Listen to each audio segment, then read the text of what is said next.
سلام و درودی به پایان و کل فارزبانان روی دنیا. روزی آمد بخیر و شادی باشه. یک سوال چند وقت در سرم هم تو میخوره و قول خودم فر میگرده. گوش کنین، میگه که بوی جوی مولیان آید همه، یاد یاری مهربان آید همه.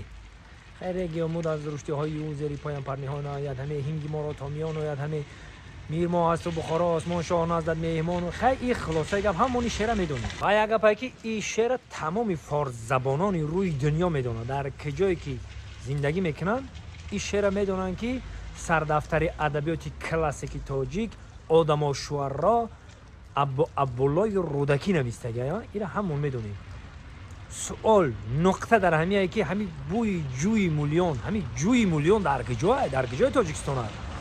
دو بار زیارت رفتیم سر منزل جوگه همین علما شعرا. رفتیم دیدیم پنجکین پنجرود همه جاش دیدن کردیم و همین ابونچوی ما ملکه میدونن که ما همونجا رفتیم دیدگیم بیسوریش. مقصد ما در چیه که همین جوی مولیان ایگجا بیاویم. جوی مولیان در همین تاجیکستان خودمون در کجای. ما یک سال طرفی یال میگن، طرفی درواز رفتن، طرفی رهی دشت جوم رفتن.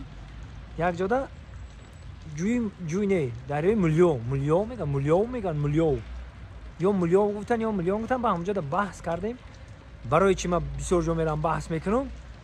اینا کنگرد بریم کنی پهلوانا که کنگرد کنی گرگ گفتن یا دنگره بریم جای دون و غلا سنتودا بریم سنگ تو کجای برم همین نومی که همونجا دا میگن. من در تحلیل همونجا میگذارم که همین چی تحلیل داره، چی مقصد قد همین نوم موندگی هم دارم همین رو تحلیل میکنم.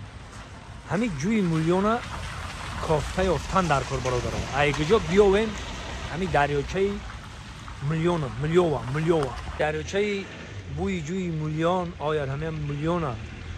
کی میدونه در کجای بنایست در کمیتر. البته من میام اونجا یک بار همین بوی جوی میلیون آید همه یک بار همونجا رو دیدن کنیم.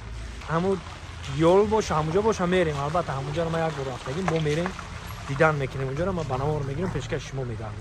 میدونم نفرانی که میدونم بنویسن. من البته میام همین بوی جوی میلیون باید بیاویم و جایی که علما شعرا در اونجا نشسته شعر ایجاد کرده یک بار ما اونجا ببینیم تاریخ خمون یاد کنیم. خرونی گمون هم